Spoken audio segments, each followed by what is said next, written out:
Monsieur le ministre, vous avez commencé votre propos en énumérant ce que vous avez appelé les 7 péchés capitaux. Et j'ai envie de dire merci parce qu'il y a là, et on pourrait rajouter quelques points, mais il y a là les sujets essentiels qui, depuis de longues années, de très longues années, sont un problème et appellent, de mon point de vue, une véritable réflexion et une loi d'orientation sur la police. Parce que dans notre pays, régulièrement, il y a eu des grands moments et des grandes lois d'orientation ou des grands moments de débat national autour des missions de la police républicaine. Et il y a eu le rapport Bonne-Maison, il y a eu en 1997 les assises de Villepinte sur la sécurité. Je ne vais pas toutes les énumérer.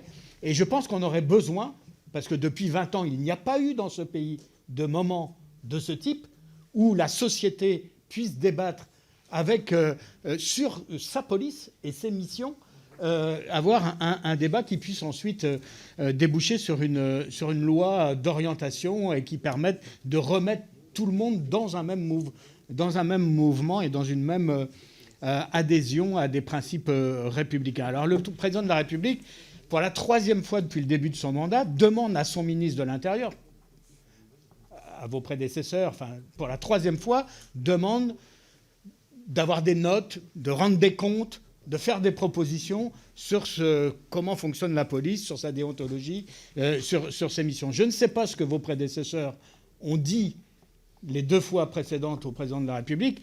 Par contre, on serait intéressé de savoir ce que vous allez lui dire pour la 3e fois consécutive que le président de la République fait cette demande et si vous allez vous orienter vers la proposition que je viens de faire. Vous avez raison, depuis le rattachement de la gendarmerie nationale au ministère de l'Intérieur, il n'y a pas eu ce que vous appelez de vos voeux, une grande loi d'orientation qui permet de se poser pour savoir ce que veut ou ce qu'on souhaite pour la police et pour la gendarmerie. Oui à la loi d'orientation, mais je l'appellerais même la loi de programmation de la police ou de la sécurité intérieure. Il manque une LPM à notre ministère de l'Intérieur, à notre police et à notre gendarmerie. Et je vais la préparer. C'est demandé par le président de la République.